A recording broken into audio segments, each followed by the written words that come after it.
Halo Samologes, selamat malam. Senang sekali malam hari ini Bibo bisa hadir kembali di acara Jadi Juara dan kita akan ngobrol-ngobrol tentang sesuatu yang lain ya, menjadi alternatif untuk investasi teman-teman yaitu equity crowdfunding. Nah, bersama Bibo malam hari ini akan ada narasumber yaitu Ikhwan Priastomo. Beliau adalah financial planner dari PT Juara Rencana Keuangan.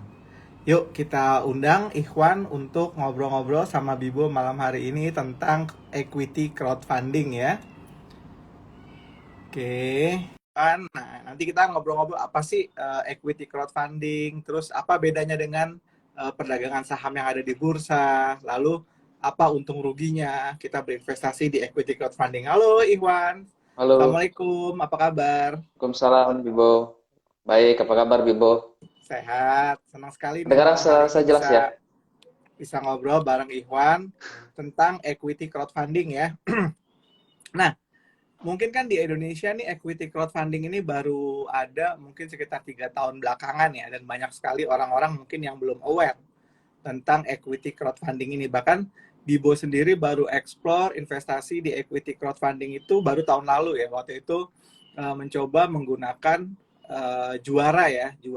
sorry, menggunakan crowd dana. Waktu itu Bibo berinvestasi di beberapa rumah kos di daerah Tanjung Duren, di daerah Serpong, dengan menggunakan uh, equity crowdfunding tersebut gitu. Nah, sekarang kita mau ngobrol-ngobrol deh, biar teman-teman sahamologers juga aware tentang equity crowdfunding ini. Ya, mungkin pertanyaan yang paling dasar nih ya, apa sih equity crowdfunding tuh, Wan? Iya. Oke, sebelumnya terima kasih Bibo. Suara saya kedengaran ya? Kedengeran, kedengeran. Karena jelas. Oke. Ya, terima kasih. Jadi emang menarik banget equity crowdfunding yang sebenarnya bisa jadi salah satu instrumen investasi ya yang sampai sekarang happeningnya masih belum banyak sih. Hmm. Belum banyak dibahas ya. Orang masih bahasnya paling ke yang fintech itu ke peer-to-peer lending gitu ya kebanyakan. Nah, sederhananya sih kalau dari definisinya crowdfunding itu kita urun dana gitu, bareng-bareng gitu. Tapi eh, bentuknya bisa macam-macam, bukan hanya kayak tadi kayak Bibo itu patungan kayak apa beli kos-kosan gitu ya, atau properti mungkin yang produktif ya. Gitu. Nah, tapi kalau awalnya itu sebenarnya disebut dengan yang muncul di Indonesia ini semenjak 3-4 tahun belakangan itu equity crowdfunding ya. Sebenarnya dari kata awal equity, equity berarti saham gitu ya. Nah, cocok banget emang sebenarnya ketika kita urun dana untuk investasi ikutan crowdfunding, jadinya kita patungan beli satu kepemilikan di sesuatu yang kita beli itu. Katakanlah tadi Bibo bisnis kos-kosan, ya udah berarti punya kepemilikan saham di kos-kosan itu bareng dengan investor-investor lainnya. Ya, tapi juga kalau tadi ada salah satunya ada Crowdana dan LandX mungkin yang kebanyakan di properti gitu, tapi ada juga yang lain gitu kayak Santara, ada Bizer gitu. Itu biasanya mereka ke bisnis gitu, real bisnis yang sudah proven gitu, yang sudah jalan biasanya kita investasi di situ. Jadi kita memiliki saham ya. Memang apa sih bedanya dengan katakanlah dengan bursa efek gitu ya, ya itu tadi skalanya mungkin ya skalanya gitu kayak gitu. Oke. Nah, sekarang kan banyak orang ketika bicara tentang alternatif investasi, alternatif penempatan dana, itu selain equity crowdfunding, urun dana, mereka juga mengenal yang disebut sebagai P2P lending. Nah, ini bedanya apa nih? Karena orang juga kadang-kadang agak confused nih antara Iya, iya. P2P lending dengan equity crowdfunding ya, urun dana, Nah, ya betul urun betul. modal Jadi lah, urun emang modal ya. benar.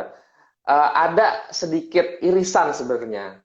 Ada sedikit irisan gitu. Kalau misalnya ke peer to peer lending itu sebenarnya dia khusus dananya tuh digunakan untuk mendanai ya, meminjamkan uangnya untuk mendanai suatu kegiatan satu proyek atau apapun kan kita di platform peer-to-peer lending kita bisa pilih mau mendanai apa gitu ya. Nah, fokusnya ke situ. Jadi kalau peer-to-peer lending lebih ke jangka pendek biasanya. Misalnya setahun lah gitu. Di atas itu agak jarang ya. Saya belum nemu malah sih. Kalau di atas tahun. Jadi untuk jangka pendek ya. Tapi bukan berarti juga kalau peer-to-peer lending duitnya bisa ditarik kapan aja tuh nggak bisa juga gitu. Jadi lebih Hmm, ke meminjamkan kalau peer-to-peer lending. oke. Nah, kemarin juga kan banyak juga ada istilah-istilah kayak yang contoh ya, yang pendanaan untuk proyek-proyek pertanian ya, misalnya let's say pendanaan untuk udang, pendanaan untuk jeruk, bahkan beberapa kemarin ada yang sempat bermasalah itu. Nah, itu apakah termasuk kategorinya equity crowdfunding atau bukan, Ikhwan? Iya. Ya, balik lagi sebenarnya sih ketika kita mau investasi itu biasanya ada tujuannya dan kebetulan gini sih kalau tentang equity crowdfunding atau crowdfunding sendiri sebenarnya itu lebih mudah itu kita untuk apa ya meneliti lah gitu kira-kira ini aman atau enggak gitu ya atau resmi atau enggak gitu karena equity crowdfunding sampai saat ini sampai bulan ini yang saya tahu itu Hmm. ada enam doang ya. Sorry, nanti akan apa sebenarnya ada bukan enam sih, itu campur dengan securities crowdfunding sebenarnya. Nah, kalau peer to peer lending itu sendiri kan banyak banget gitu ya, banyak banget karena dia sistemnya ada berizin dan terdaftar gitu. Sedangkan kalau yang crowdfunding itu cuman boleh berizin gitu, nggak boleh terdaftar doang, harus ada izin benar-benar. Jadi lebih ketat sebenarnya. Dan secara kita lihat dari sisi kita sendiri, investor itu tentunya lebih secure jadinya dibandingin yang peer-to-peer lending seharusnya. Oke, jadi memang ini juga ada regulatornya ya. Betul, betul. Semua masih di bawah OJK pastinya karena sistem keuangan non-bank mungkin ya sebutnya. Oke, Masih oke. jadi Nah, satu. kalau bicara tentang equity crowdfunding ya, atau misalkan urun dana seperti ini, kalau kalau perusahaan kan biasanya ketika dia raising fund, itu kan bisa ada dua alternatif ya, melalui jalur penerbitan misalnya let's say surat utang gitu ya, atau Mm. penerbitan saham, penjualan saham ya. Nah, kalau yang dimaksud dengan kategori equity crowdfunding ini itu yang diberikan adalah utang ya, atau permodalannya atau penyertaan modalnya. Iya, jadi kalau dari sisi equity crowdfunding sendiri, sebenarnya penyertaan modal ya, artinya dia punya suatu share atau saham di perusahaan atau bisnis yang diinvestasikan gitu. Tapi juga mulai tahun ini OJK ada peraturan baru gitu, jadi yang tadi sebelumnya equity crowdfunding itu diminta atau dianjurkan oleh OJK untuk berpindah ke yang baru, ada POJK yang baru, POJK 57 kalau nggak salah. Jadi sistemnya sekarang beralih ke securities crowdfunding gitu. Nah, itu tadi yang Ibu bilang tadi ada permodalannya seperti misalnya surat utang gitu ya. Nah, di sistem securities crowdfunding ini semua itu dimungkinkan. Jadi kita bisa berinvestasi di satu platform equity crowdfunding. Kita mungkin nggak mau jangka panjang gitu. Kita mau misalnya saya mau jangka pendek deh, ada kok apa permodalan yang jangka pendek katakanlah misalnya 6 bulan, 9 bulan atau 1 tahun gitu membiayai suatu proyek yang pemilik bisnisnya membutuhkan dana gitu, kita bisa berinvestasi. Nanti di situ kita bisa dapat bunga atau bagi hasil karena ada syariahnya juga ya. Jadi kita sistemnya bagi hasil ada juga. Sudah ada regulasinya juga untuk yang syariah gitu. Oke. Nah, kalau belakangan kan ada banyak tipe ya. Tadi ada tipe ada dari equity crowdfunding sendiri akhirnya bermetaformosa, sebagian ada yang menjadi security crowdfunding. Kayak contoh lah, saya beli misalnya kemarin itu penyertaan permodalan, misalkan mereka akan raising fund 3 billion untuk apa? Untuk kos-kosan gitu ya, pembuatan kos-kosan di mana sebagian nanti akan ada dari pemodal A, lalu pemodal-pemodal yang lain akan dijual dengan nominal 1.000 dengan minimal pembelian misalkan 1.000 unit gitu ya. Nah, kalau yang model seperti itu kategorinya security crowdfunding. Ya, sebenarnya kalau dari definisinya itu masuk ke equity gitu ya, equity crowdfunding kita eh, bareng-bareng patungan gitu. Nah, cuma sekarang ada tadi kenapa disebut security crowdfunding? Karena para penyedia platform equity crowdfunding ini juga akan menyediakan atau masih ada yang sedang proses, ada yang sudah menyediakan produk investasi seperti obligasi dan sukuk juga. Jadi disebut securities crowdfunding gitu. Oke. Nah, ketika kita bicara tentang crowdfunding sendiri ya, equity crowdfunding, security crowdfunding, kenapa ini bisa dijadikan alternatif investasi buat orang? Apakah karena ada dividen atau karena ada capital gain atau karena ada secondary marketnya? Nah, menarik, menarik. Tadi kita belum ini ya ketemu secondary apa? Ada secondary market. Jadi yang pertama sebenarnya kenapa bisa jadi satu alternatif investasi? Karena pastinya sudah ada regulasinya, sudah dijamin ada regulator gitu ya. Semua aturannya sudah dibentuk, jadi legal gitu. Dan kita bisa berinvestasi dengan aman dan nyaman gitu. Dan kemudian bisnisnya itu real gitu dan biasanya untuk bisnis-bisnis yang melakukan crowdfunding ini biasanya tuh sudah berjalan gitu baru kemudian dia butuh katakanlah dia mau menjual sahamnya atau kepemilikannya kepada orang lain untuk dia mungkin mengembangkan usahanya gitu. Nah, sebenarnya agak mirip-mirip sebenarnya ya Bibo dengan pasar modal ya, stock market ya di bursa efek gitu. Cuman balik lagi itu ke skalanya gitu. Kalau skalanya di crowdfunding ini lebih ke UMKM gitu. Kemudian yang saya lihat juga dividennya itu cukup besar kalau misalnya kita bandingkan compare dengan saham di bursa saham gitu ya. Kita kan kebanyakan dapat untungnya dari capital gain ya. Kalau dari crowdfunding ini bisa nggak? Bisa sebenarnya tadi balik lagi mulai tahun ini juga sudah diluncurkan beberapa platform equity crowdfunding sudah membuka pasar sekunder gitu.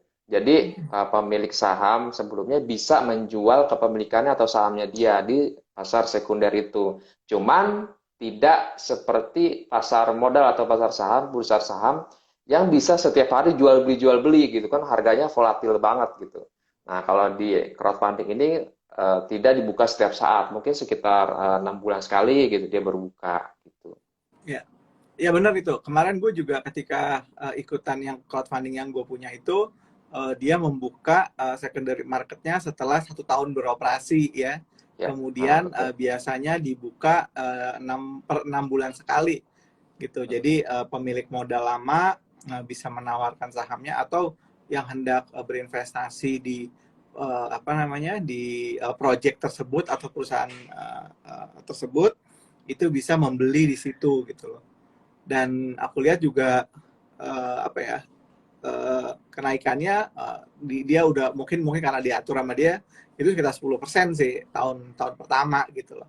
Nah, pertanyaan yang berikutnya Dewan, kan ketika kita bicara tentang investasi ya, gitu ya, apa sih sebenarnya keuntungan atau kelebihannya dibandingkan dengan kita membeli saham perusahaan terbuka, Pak, dan tercatat di bursa efek gitu. Karena kan kalau equity crowdfunding atau security crowdfunding ini kan tidak menjadi perusahaan terbuka dan tercatat ya di bursa gitu. Iya. Iya, oke. Emang kalau dari sisi apa tadi ya, perusahaannya sendiri tidak sekalinya karena sekalinya tidak sebesar yang ada di bursa saham, jadi memang bentuknya tidak terbuka gitu, TBK gitu. Cuman dari masing-masing platform penyedia crowdfunding ini biasanya dia seleksi dulu tuh bisnis-bisnis yang mau masuk atau ditawarkan melalui platform dia itu kira-kira bagus atau enggak gitu diteliti laporan keuangan istilahnya ada seleksinya dari mereka ada auditnya gitu. Nah, kemudian kenapa bisa jadi salah satu ini keunggulannya? Ya tadi balik lagi tadi dividennya relatif besar ya dibandingin instrumen lain lah. Kalau misalnya eh, kalau di saham ya secara persentase sih ya, persentase di pasar modal lebih besar biasanya. Kemudian dibandingin deposito, apalagi dibandingin apa obligasi, biasanya kalau yang equity ya, kalau equity crowdfunding biasanya lebih besar dibandingin uh, apa namanya instrumen yang lain gitu. Kemudian juga bisnisnya ini biasanya bisnis yang sudah berjalan dulu. Jadi untuk masuk ke platform crowdfunding itu dia bisnisnya harus sudah berjalan ya, biasanya minimal 2 tahun gitu. Jadi bisnisnya sudah benar-benar proven, sudah dikelola dengan bagus, dengan profesional gitu. Jadinya apa terbukti gitu. Dan tentu saja dengan tadi adanya dividen itu, dividennya biasanya sih emang nggak tiap bulan gitu, cuman nggak tahunan juga, biasanya sekitar 3 bulan sekali gitu ada dividennya gitu. Artinya dari situ kita bisa dapat passive income dari bisnis itu juga. Ibaratnya kayak punya bisnis yang autopilot lah gitu, kurang lebih. Oke. Nah, kan tadi tuh sebenarnya resiko utama dari kegiatan ini adalah apakah bisnisnya berjalan atau enggak ya. Karena pertama nih jujur ngomong ya, ketika gue ikutan crowdfunding seperti ini, mungkin gue mencari investasi yang memang ada wujud asetnya. Wah, misalnya contoh kayak kos-kosan, itu kan ada wujud asetnya, ada rumahnya, ada tanahnya. Tapi belakangan ketika orang-orang menawarkan investasi yang berbentuk sektor real, misalnya kayak contoh lah, investasi di perkebunan eh, jeruk, atau misalnya investasi Jauh-jauh di, ya. iya kan, investasi perkebunan jeruk, investasi di apa namanya, pompa Pertamini kayak gitu ya. Itu gue agak sedikit worry sih ya, karena kan ya dalam arti gini, ketika kita melihat bisnis-bisnis seperti itu, potensinya untuk fail juga cukup besar, dan ketika bisnis tersebut fail, tidak ada aset yang tangible gitu loh. Misalnya contoh dah, kalau misalkan usaha Pertamini kan dibeliin pompa, dibeliin ini seperti itu. Kalau misalkan nggak jalan kan nggak ada aset yang bisa dilikuidasi. Tapi kalau misalkan dia dibelikan rumah atau dibelikan proyek properti seperti itu, mungkin akan ada aset yang kalau misalkan dilikuidasi pun nilainya tetap tetap naik gitu loh. Nah, gimana man, aspek dari bagaimana menilai risiko dari pendanaan dari apa usaha-usaha kecil yang ditawarkan di security crowdfunding atau di equity crowdfunding ini, Wan? Ya, kalau dari tadi sisi resiko, kalau suatu saat mungkin bisnisnya itu mengalami masalah gitu ya. Mm-mm. Enaknya memang yang paling jelas itu kayak properti gitu ya. Emang itu udah paling jelas gitu. Nah, kalau misalnya bentuk perusahaannya katakanlah eh, tadi ya, kalau misalnya pendanaan, saya sih juga sebenarnya kurang suka juga dengan pendanaan yang bersifat hutang sebenarnya sih, karena itu project yang gimana ininya ya, cuman dari hitung-hitungannya dia kisarannya doang gitu. Nah, tapi kalau misalnya untuk bisnis tertentu itu sebenarnya kita bisa lihat prospektusnya seperti prospektusnya itu kita bisa baca dulu. Nah, itu sebenarnya dari sisi bisnis kita bisa lihat itu mana sih bisnis yang kira-kira pengen kita investasiin gitu. Salah satu yang saya suka juga itu bisnis minimarket gitu atau retail lah gitu. Dan Mm-mm. itu sering juga ditawarkan bukan cuma bisnisnya atau hak apa ya franchise lah gitu kalau minimarket ya tokonya, tapi juga ada propertinya gitu. Jadi kepemilikan properti itu juga termasuk dalam situ. Nah, itu salah satu yang enak banget itu. Jadi kalau misalnya ada masalah, katakanlah tokonya tutup atau gimana gitu, itu ada aset realnya gitu. Nah, itu Mm-mm. enak sih. Jadi aset yang produktif juga, yang pasti kalaupun dijual juga harganya pasti nggak mungkin turun gitu karena apa properti yang produktif ya, Ya, seperti kos-kosan itu tadi. ya itu juga sih salah satu apa namanya, sektor-sektor atau kegiatan-kegiatan pendanaan yang saya juga masih tertarik gitu loh. Ketika misalnya pendanaannya misalkan dibuat untuk kayak tadi misalkan let's say, oh dia mau buka restoran gitu ya. Dananya akan dipakai untuk A B C D E F G seperti itu kayaknya sih agak sedikit ini ya, agak sedikit Worry ya. high risk ya buat saya Ah, profilnya seperti itu ya. ya. Gitu. Nah, satu lagi Wan, ketika kita bicara tentang pendanaan seperti ini, tadi kan ya, balik lagi lah ke yang masalah P2P lending, kemudian apa namanya, eh, equity crowdfunding atau security crowdfunding seperti itu. Kan kalau di P2P misalnya suka ada nih ya, pendanaan untuk pembayaran piutang gitu ya, dalam arti dia udah punya tagihan ke apa namanya, ke misalkan ke BUMN gitu kan, kemudian tapi belum dibayar, dia butuh untuk menjalankan project yang berikutnya. Biasanya kan invoice-nya dimasukin di apa namanya, di P2P lending seperti itu. Iya, Nah, betul. Ah. kalau yang seperti itu kan resikonya gimana? Mungkin gua agak melenceng dikit sih ngomongin tentang Hmm. P2P lending juga sih. Ya, biar gimana pun itu tetap ada resiko sih ya kalau ini. Itu dari sisi ya, tadi peer to peer ini kan peminjaman gitu. Dia Hmm. dia mungkin punya piutang gitu. Nah, yang kita sebenarnya nggak kita kita kita nggak tahu sebenarnya dari sisi kita sendiri ya di sana real atau enggak gitu ya pegangan kita Hmm. dari sisi platformnya. Dan sebenarnya salah satu enaknya platform peer to peer ini tuh ada ininya ya, ada asuransinya ya. Sekarang Hmm. udah ada yang punya asuransi. Jadi kalaupun misalnya misalnya 6 bulan, dia cuma bayar 4 bulan gitu. Bulan sisanya itu nggak dibayar gitu. Itu ada juga mekanisme atau fitur asuransi dari beberapa peer to peer lending sih sebenarnya. Kayak gitu. Cuman Oke. kalau yang saya sudah lihat di securities crowdfunding ini mereka menawarkan mereka ada proyek katakanlah proyek bikin apa dia dapat order dari katakanlah dari pabrik suatu pabrik atau manufaktur dia dapat order proyek gitu. Nah dia butuh duit nih butuh pendanaan. Nah untuk menjalankan proyek itu dia butuh pendanaan.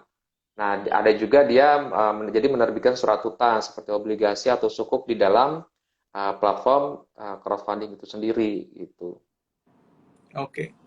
Nah, kalau di Indonesia sendiri ada berapa platform Wan yang udah berizin dan punya dan terregulasi oleh OJK Wan untuk equity dan securities crowdfunding Wan? Mungkin bisa sebut namanya deh Wan, biar Iya, teman-teman sebut juga nama aja nggak aware. apa ya. Untuk Iyalah, nggak kebetulan kan apa-apa.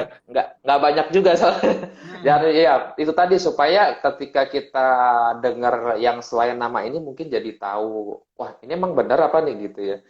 Jadi apa kita kita lebih global dulu ya securities crowdfunding ya karena semuanya akan mengarah ke sana gitu. Jadi sebenarnya ada 6 sih yang sampai sekarang yang saya tahu yang nanti sebenarnya yang antri banyak gitu. Itu tadi karena regulasinya ketat banget untuk yang crowdfunding ini. Jadi nggak semua bisa langsung cepat bisa beroperasi lah gitu atau membuka pendanaan. Jadi yang pertama itu ada LandX ya, yang tadi fokusnya juga saya lihat banyak di properti, kemudian sama di Crowddana juga, ya. Kemudian yang paling pertama tercatat sebenarnya namanya itu Santara, Hmm. gitu. Hmm. Terus yang kedua itu Bizer. Nah, Santara sama Bizer ini dia banyakkan ke bisnis gitu. Kalau properti mungkin tadi mekanismenya campuran tuh. Kayak ada usaha minimarket dia mau menjual kepemilikan sahamnya, tapi itu juga termasuk sama propertinya masuk ke situ. Ada juga kayak gitu. Gitu. Nah, kemudian yang baru itu ada dua sih. Namanya dana saham ya, dana saham bersama nama lengkapnya. Kemudian yang terakhir itu Safik, SHAFIQ.id, Safik.id. Nah, saya lihat Safik.id ini khusus dia cuma securities crowdfunding, artinya dia nggak malah belum ada saya lihat equity crowdfundingnya, dia hanya membuka apa namanya sukuk ya. yang syariah Hmm. aja gitu. Oke, jadi kalau kalau security crowdfunding itu sebenarnya skema patungan yang dilakukan oleh pemilik usaha untuk memulai mengembangkan bisnisnya, di mana investor bisa membeli dan mendapatkan bukti kepemilikan berupa saham, obligasi, atau sukuk ya. Jadi bisa Iya, saham, bisa obligasi, bisa sukuk. Jadi bisa untuk penyertaan modal, surat utang, atau sukuk ya. Jadi iya, tidak tertutup hanya ke penyertaan modal saja. Makanya iya, kalau awalnya kan itu kan equity crowdfunding ya, equity iya, artinya betul. modal gitu ya. Di awal kan kayak Santara, kemudian Bizer, kemudian Crowdana, lalu Line X itu kan awalnya adalah equity crowdfunding dan Betul. sekarang ditingkatkan menjadi securities crowdfunding karena tidak hanya menawarkan ekuitas saja, bisa juga surat utang atau sukuk gitu ya. Oke, nah sebenarnya kalau misalkan sekarang nih Wan, bicara tentang seorang pelaku bisnis lah, misalkan saya gitu ya, atau teman-teman yang ada di sini gitu. Ketika bicara tentang sebagai startup atau sebagai UMKM, itu lebih baik kita ngejar target misalnya let's say mencari venture capitalist atau mungkin kita bisa menggunakan platform-platform ini Wan untuk pendanaan. Ya, kalau misalnya startup, balik lagi sih kalau saya lihat mungkin ke model bisnis ya. Dia model Hmm. bisnisnya kayak apa nih? Kalau di crowdfunding sendiri yang saya lihat ditekanin itu karena dia mengutamakan keamanan gitu, keamanan investor juga. Jadi dia harus mulai apa ya, menseleksi dulu nih bisnis-bisnis yang sudah punya revenue dan sudah untung dan sudah running. Nah, sudah running dulu nih, jadi sudah jelas gitu. Kalau misalnya startup, benar-benar startup, apalagi yang kalau teknologi itu kan, balik lagi, aset tangible-nya kan agak kurang ya. Ya, maksudnya nggak Hmm. terlalu kelihatan gitu. Biasanya Nggak ada misalnya agunan kayak, juga ya gitu ya, nggak ada betul, agunan seperti itu. iya itu kayak kayak gitu contohnya. Jadi emang harus di-proven dulu nih bisnisnya yang apa lolos nah, ke dalam platform equity atau securities crowdfunding ini. Oke, jadi mungkin ketika kita bicara tentang bisnis, kemudian juga skala gitu ya, ketika bicara tentang persyaratan mungkin kayak crowdfunding ini relatif lebih lebih lebih lebih lebih rileks gitu ya dibandingkan dengan kalau Ya. misalnya let's say kita hendak menerbitkan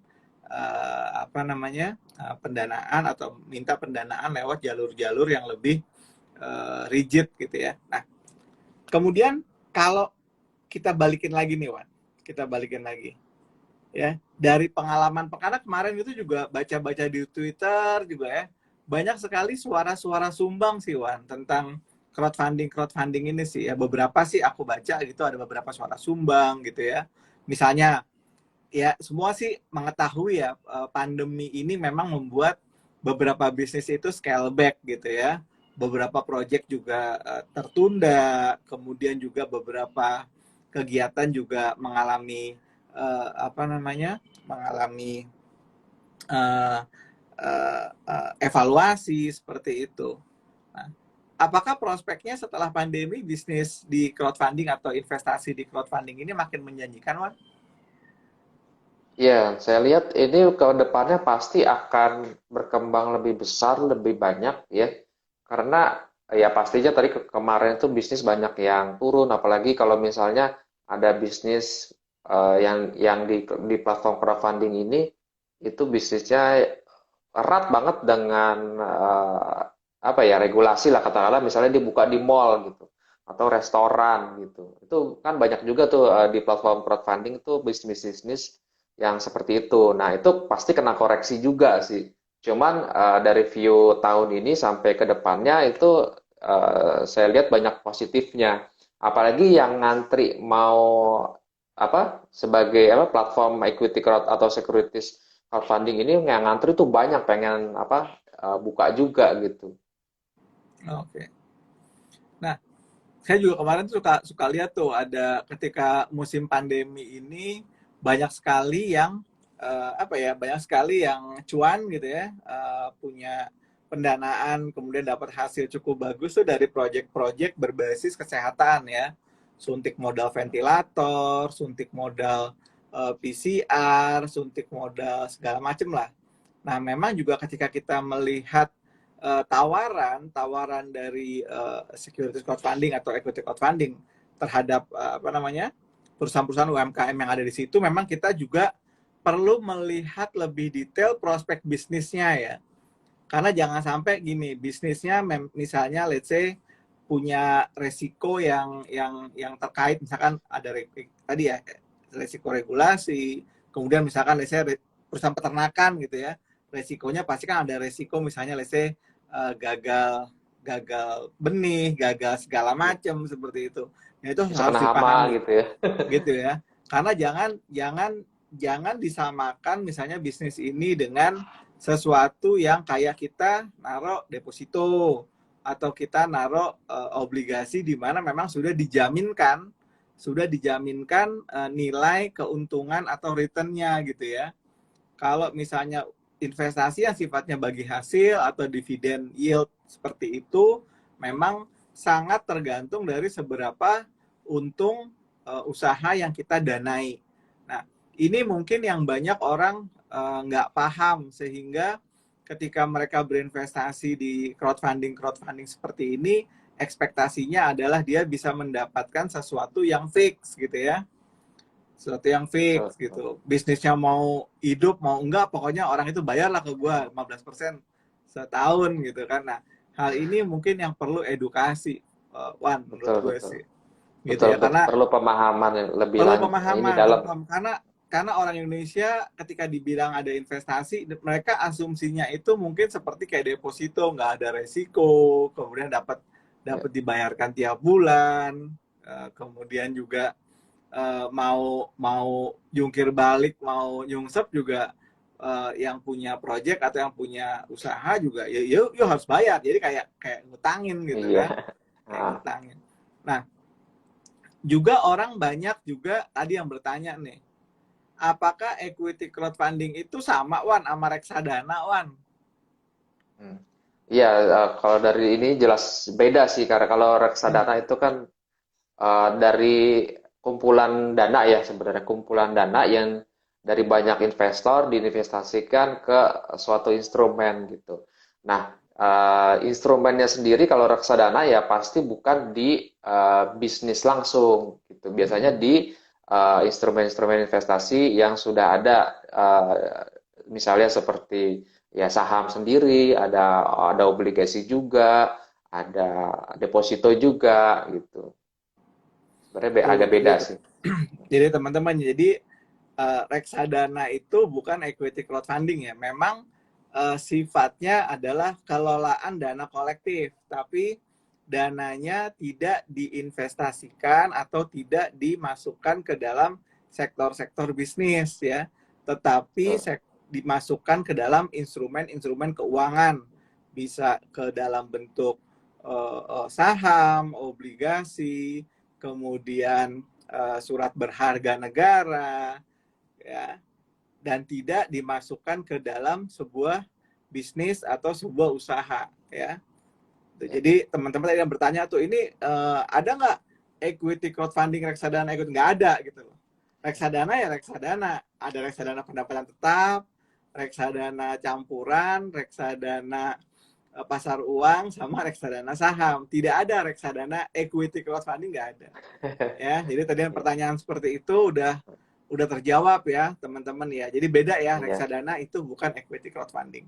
Nah, kalau dari Iwan sendiri ketika berinvestasi di equity crowdfunding atau di security crowdfunding itu berapa persen Wan dari alokasi investasi kamu Wan? Kalau gue sih masih 10%-an sih Wan, gak banyak Wan. Iya, ya sebenarnya balik lagi sih ke profil risiko kita ya. Hmm. Kita profil risikonya gimana dan juga aset alokasi kita. Yang jelas kita harus prioritaskan dulu nih dana darurat gitu ya.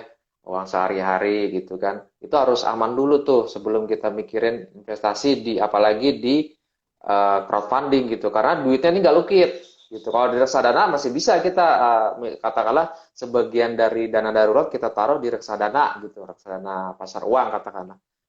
Tapi kalau misalnya uang panas ini ya ditaruh di apa crowdfunding ya itu nggak bisa diambil dalam waktu dekat, jangan sampai ini juga gitu. Nah, balik lagi ke profil resiko kita gitu. Kalau misalnya profil resiko dan apa aset alokasinya mungkin pengen diinvestasi di jangka panjang gitu ya. Kalau saya sih antara 10 sampai 20% gitu untuk diinvestasikan di crowdfunding gitu. Tapi kalau misalnya nggak mau terkena resiko katakanlah oh low risk lah ya udah masukin aja reksadana pasar uang aja gitu kalau misalnya benar-benar nggak mau ini atau deposito gitu kayak gitu sih Ibu. Nah, terkait dengan likuiditas ya, Wan. Equity crowdfunding itu masuk kategori yang liquid atau enggak sih, Wan? Iya jadi itu dia balik lagi tadi kan kalau kita udah investasi kita nggak bisa tarik cepet-cepet tuh bahkan dalam waktu satu tahun belum tentu kita tarik lagi modal kita yang udah dimasukin kita harus Hmm. nunggu dibuka dulu tadi pasar sekundernya gitu nah itu salah satu kekurangan sebenarnya kalau boleh dibilang kekurangan ya mungkin itu ya cuman di satu sisi emang tujuan dibuatnya crowdfunding ini atau securities crowdfunding untuk kita yang benar-benar pengen investasi ya apalagi misalnya kita apa mau buka bisnis nanti takut kita belum bisa lah gitu buka bisnis jalannya sendiri kita bukan ahlinya gitu ya. Nah, kita pengen punya bisnis. Nah, ini bisa jadi salah satu sarana kita untuk investasi di bisnis beneran gitu. Dan kita dapat Oke. bagi hasilnya. Oke. Nah, jadi teman-teman ya, ketika kita bicara tentang equity crowdfunding seperti itu atau securities crowdfunding seperti itu ya, teman-teman harus sadar bahwa investasi ini tidak liquid ya. Jadi tidak seperti saham ya, bisa dijual kapan aja, atau bisa tidak seperti reksadana, bisa di-redeem kapan saja sebelum jam 1, seperti itu nggak bisa.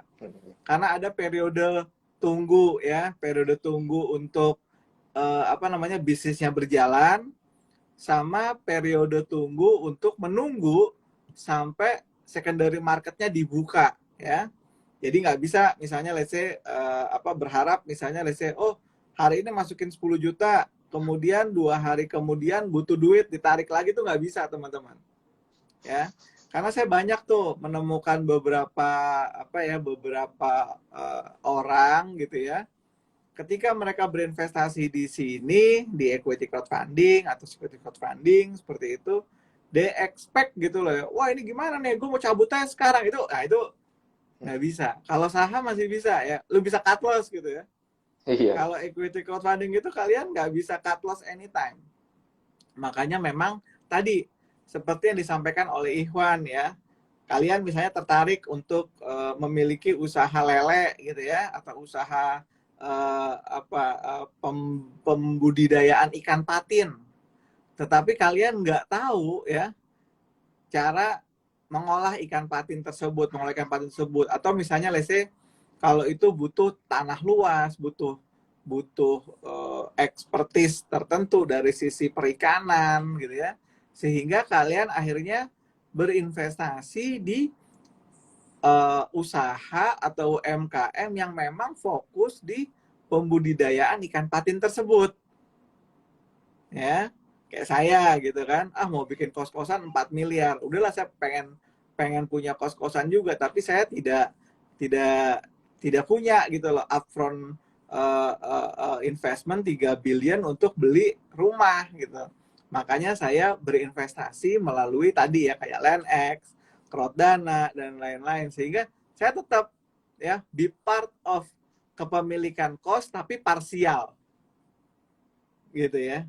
Nah, saya udah coba tuh beberapa tuh dan ya memang yang namanya coba ya saya nggak punya ekspektasi terlalu tinggi gitu loh. Kemarin pas secondary market dibuka sahamnya naik 10% gitu ya. Apa dipatok ada kenaikan gain 10%. Saya belum saya jual sih gitu. dan dividennya juga nggak terlalu gede karena kan juga kos-kosan di Jakarta saat ini belum terisi okupansinya gitu. Karena kenapa? Karena kan masih school juga belum pada masuk, kampus juga belum mulai kuliah lagi, sehingga kos-kosan di daerah Kemanggisan dekat Trisakti gitu juga masih sepi gitu kan. So kita harus mengerti gitu ya, mengerti. Dan karena sifatnya ini adalah menggunakan aplikasi online, jadi nggak ada tuh biliat-biliatnya gitu ya. Kayak kalian deposito, sekarang deposito aja nggak ada tuh, biliat depositonya Ya. nggak ada. Kalian punya saham aja scriptless semua sekarang ya. Jadi jangan ada kayak sertifikat, ada biliat seperti itu udah kuno banget mas, yang begitu mas. Ya. Ada nanti kepemilikannya ada di mana namanya di aplikasinya ya, gitu. Sebenarnya juga sekarang sistemnya itu udah connect juga karena under OJK. Jadi KKC juga investor ada, KKC juga ada gitu. Jadi udah ada kalau gitu. bahkan kita kedetek lah langsung gitu. Kalau kita Ya. misalnya udah investasi saham ya, itu juga ada KKC-nya. Ada tips nggak screening pengusaha yang buka ICF yang trusted? Waduh, trusted seller gitu ya, atau trusted Eh, trusted players gitu kalau saya sih ngeliatnya gini ya, it's all about reputation ya. Jadi it's all about reputation. Yang pertama kalian mungkin jangan lihat dulu si pelakunya dulu, jangan. Kalian lihat bisnisnya dulu. Whether the business ini adalah bisnis yang prospecting atau enggak. Kalau bisnisnya prospecting, baru kalian lihat track record manusia yang akan menjalankan bisnis ini sudah cukup baik atau enggak. Ya, biasanya kalian bisa lihat deh, ya, bisa lihat dari LinkedIn-nya si orang tersebut, kalian bisa lihat dari sosial medianya orang tersebut untuk lihat apakah ada reputasi yang tercela dari orang tersebut atau reputasi yang bagus dari orang tersebut. Yang kedua ya, lihat dari sosial media. Yang ketiga, kalian bisa lihat dari track record usaha dia sebelumnya. Misalnya, sebelumnya dia punya usaha ternak bebek, sukses.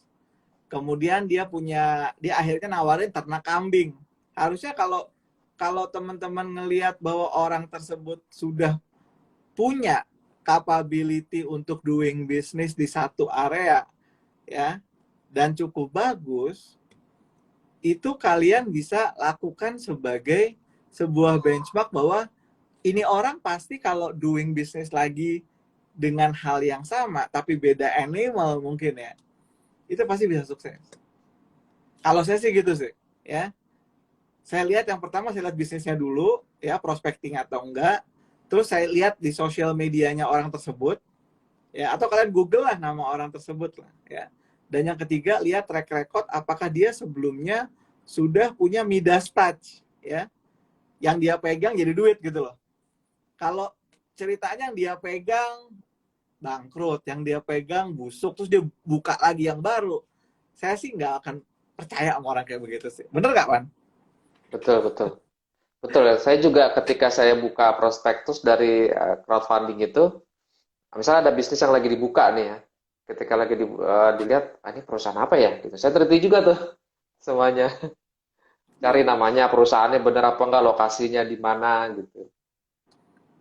Gitu sih. Karena itu penting banget sih. Ya, misalkan kayak contoh nih, misalkan kalian dapat penawaran, misalkan, oh buka pom bensin mini gitu ya. Saya sih nggak akan beli gitu, nggak akan ikut partisipasi ya.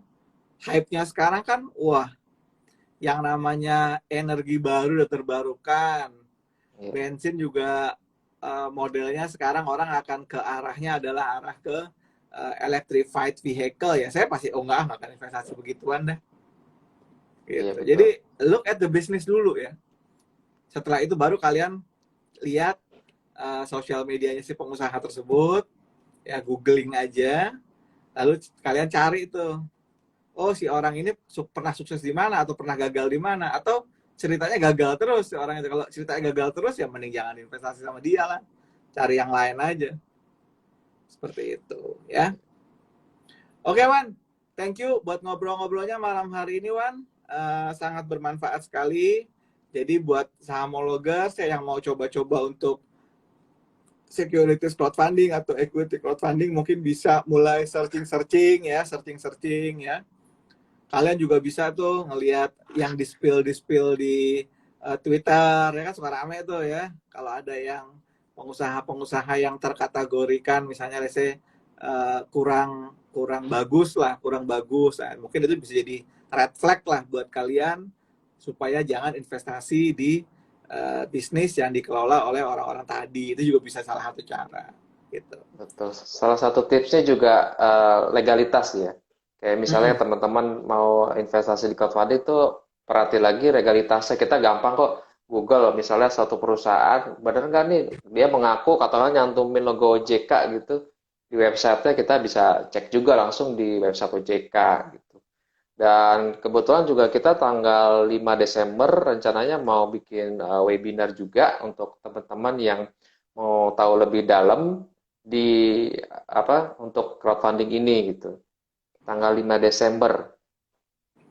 Oke, jadi tanggal 5 Desember akan ada kelas khusus ya jadi juara untuk teman-teman detail tentang bagaimana melakukan evaluasi dari bisnis yang akan kita investasikan di crowdfunding ya Wan ya termasuk ya Wan ya. Ya, kurang lebih gitu. Ya, gitu ya. Nah, tadi udah disebut tuh minimarket boleh, pom bensin boleh, kos-kosan boleh, rumah jagal boleh, rumah makan boleh, semua bisa gitu loh. Betul, betul. Ya, Ibaratnya ini gitu. sebenarnya crowdfunding itu kayak pasar modal ya apa bursa efek Indonesia, tapi ini versi mini, versi UMKM, tapi khusus untuk investasi, bukan untuk yang sahamnya itu diperdagangkan setiap hari. Saya kira model seperti itu. Oke.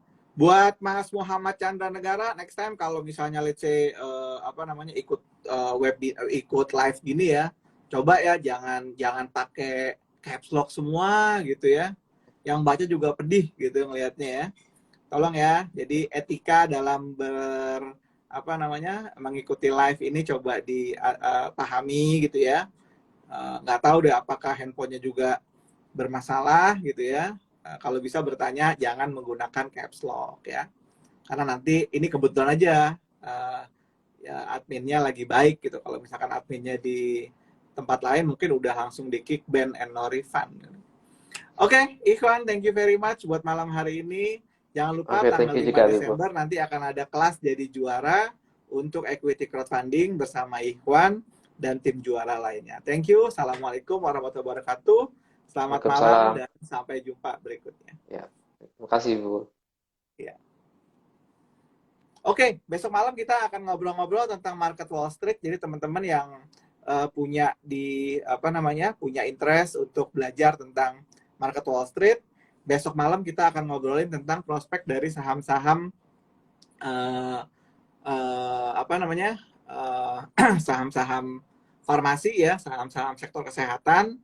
Karena kan di Eropa saat ini uh, apa namanya saat ini sedang rame lagi nih COVID-19 ya. Bahkan di Indonesia pun rencana nanti pada sekitar liburan Natal dan Tahun Baru akan dilakukan PPKM level 3. Oleh karena itu mungkin aja ini akan jadi prospek untuk saham-saham farmasi seperti Pfizer, Johnson Johnson, AstraZeneca, Moderna, dan lain. Ini besok kita bahas di Wall Street Review ya tentang prospek saham-saham farmasi ketika Eropa COVID-nya mulai melonjak kembali. Demikian bincang-bincang dengan Bibo malam hari ini bersama tim jadi juara. Semoga teman-teman bisa mendapatkan perspektif atau alternatif tentang investasi, budgeting maupun pengelolaan keuangan yang lebih baik ya. Terima kasih. Wassalamualaikum warahmatullahi wabarakatuh. Selamat malam, selamat beristirahat.